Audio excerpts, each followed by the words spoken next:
Pemerintah menyalurkan beras SPHP atau stabilisasi pasokan dan harga pangan sebanyak 1,3 juta ton. Beras ini diambil dari stok cadangan beras pemerintah yang saat ini menampung sekitar 4,2 juta ton beras.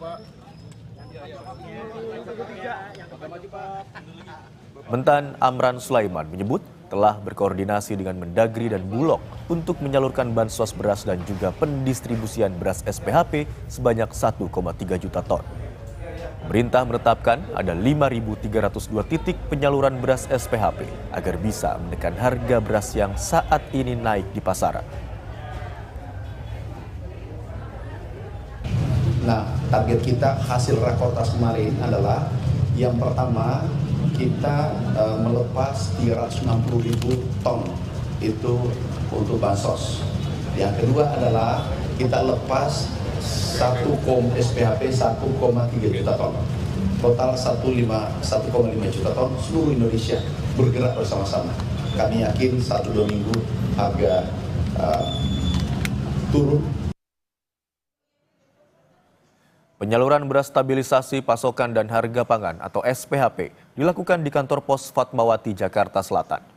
Warga menggunakan kesempatan ini untuk mendapatkan bahan pokok dengan harga yang lebih murah seperti beras, minyak goreng, dan juga gula. Salah seorang warga mengatakan meski sudah terbantu dengan potongan harga, namun tetap berharap pemerintah bisa memberikan subsidi lebih besar demi harga beras yang lebih murah bagi rakyat. Kayaknya lebih agak murahan dikit ya, nggak beda jauh sih sebenarnya. Ini beda 10.000 kan lumayan, bisa buat yang lain 10.000-nya gitu ya. Kalau saya sih biasanya saya belikan di Alfamart ya, kalau nggak di Indomaret kayak gitu-gitu sih. Jadi saya nggak tahu ya, di oplos apa nggak saya nggak tahu gitu. Ibu gimana kalau hari ini melihatnya harganya murah, merasa terbantu atau gimana Bu? Ya alhamdulillah ya, kan mungkin beda kan ya harganya dari tempat lain gitu kan, beda 10.000 kan lumayan lah gitu. Kalau dibilang murah banget belum ya, belum murah banget ini. Bulog, Kemenko Pangan, Kementerian Pertanian, Bappenas, hingga PT Kantor Pos Indonesia menggelar gerakan pangan murah di kantor pos Fatmawati, Jakarta Selatan dengan harga Rp62.500 per karung seberat 5 kg. Warga bisa memberi beras SPHP Bulog yang diambil dari beras cadangan pemerintah atau BCP. Lantas bagaimana prosedur pembelian beras subsidi ini? Berikut liputan jurnalis Kompas TV Edwin Chan dan juru kamera Julian Fernando di Gerakan Pangan Murah di kantor pos Fatmawati, Jakarta Selatan. Saudara, untuk menekan pasokan maupun harga stabilisasi pangan yang banyak diperbincangkan yang terakhir adalah di sini terkait dengan beras yang memang kemarin sempat diterpa isu soal pengoplosan lalu juga pemalsuan dari isi beras-beras ini. Nah, di sini pemerintah melewati Bulog dan juga koordinasi dengan Kementerian Koordinator Bidang Pangan pun Kementan dan juga PT Pos Indonesia dan banyak pihak-pihak lainnya mengadakan gerakan pangan murah, di mana gerakan pangan ini seperti yang bisa dilihat saudara menjual beberapa sembako gitu ya, kebutuhan pokok yang dibutuhkan oleh warga. Salah satunya yang menjadi sorotan adalah beras. Nah, kalau di sini kita bisa lihat minyak dijual dengan harga 15.700 per kantongnya, gula 17.500 per kantongnya. Nah, kalau di sini beras SPHP yang memang menjadi incaran dari masyarakat untuk produk 5 kilonya dijual dengan harga 62.500. Nah, lantas masyarakat maupun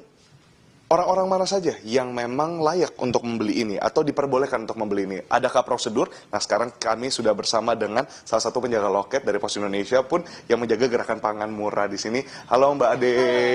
Selamat siang. Selamat siang.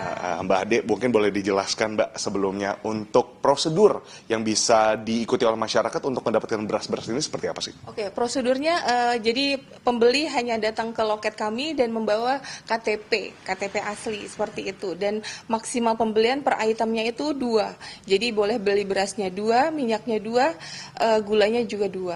Seperti itu.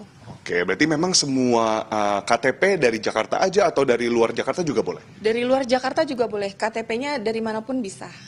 yang paling banyak dicari untuk beras. Nah, kemarin yang diterpa dengan isu-isu Mbak. Nah, kalau beras sendiri lebih banyak dicari untuk yang SPHP atau yang memang dari Setra Ramos. Dan kenapa kalau dari kata-kata masyarakat? Oke, mereka tuh kebanyakan yang mencari itu SPHP karena harganya lebih murah ya, seperti itu. Kalau misalkan yang beras Ramos kan harganya agak lebih mahal sedikit ya, seperti itu.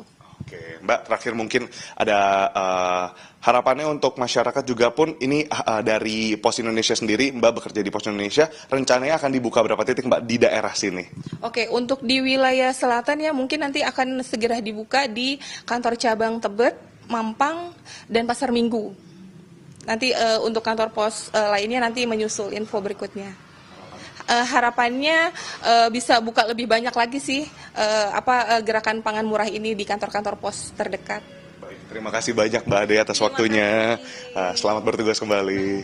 Begitulah saudara, memang disampaikan tidak butuh kualifikasi yang rumit, hanya butuh membawa KTP dan setiap masyarakat diizinkan untuk membeli masing-masing 2 produk. Jadi gula 2 bungkus, lalu minyak 2 bungkus, beras pun bisa dibeli, berarti total bisa mendapatkan 10 kg dengan harga yang sudah tertera di SPHP yang ada di Fatmawati ini. Tadi disebutkan juga bahwa di beberapa tempat di Jakarta Selatan ada 4 tempat, namun secara keseluruhan di sana Menteri Pertanian menyatakan bahwa akan membuka lebih dari 5.300 titik yang bekerja sama, baik tadi dari Perum Blok maupun dari Pos Indonesia. Jadi memang untuk kantor Pos Indonesia seperti yang saya pijaki sekarang, itu menjadi salah satu tempat untuk distribusi karena memiliki kapasitas yang luas dan juga pastinya masyarakat dekat dengan mobilisasi yang lebih mudah bagi masyarakat.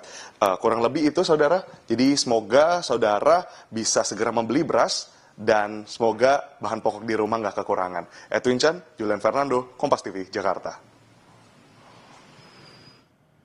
Bantuan beras mulai disalurkan.